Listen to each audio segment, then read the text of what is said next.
एकपल्ट एक्सर्साइज गर्नु ह्याबिट छोडिसकेपछि फेरि त्यसलाई रिस्टार्ट गर्नको लागि धेरै साह्रो पर्दो रहेछ गाइस, धेरै साह्रो पर्दो रहेछ।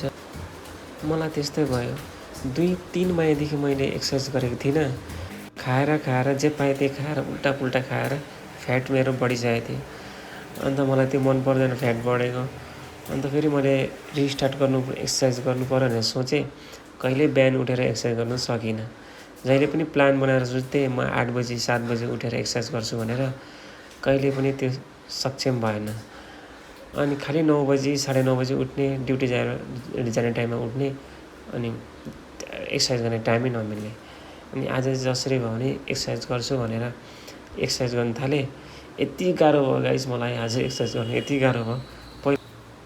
पहिला त धेरै मजा आउँथ्यो, धेरै अब रमाइलो लाग्थ्यो एक्सर्साइज गर्नुको लागि। धेरै अब जोस हुन्थ्यो, जागर हुन्थ्यो, एक्टिभ हुन्थ्यो शरीर होइन।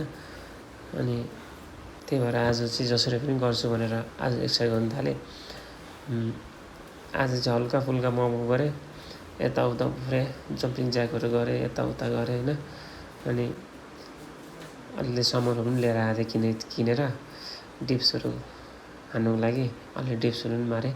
धेरै चाहिँ गरेन एक्सर्साइज, एक राउन्ड गरेँ, हल्का फुल्का गरेँ, डिप्सहरू पनि मारेँ हल्का फुल्का। किनकि एकैचोटि गर्दाखेरि फेरि भोलि बिहान एकदम जिउ छुइन सक्नुहुन्छ दुखेर।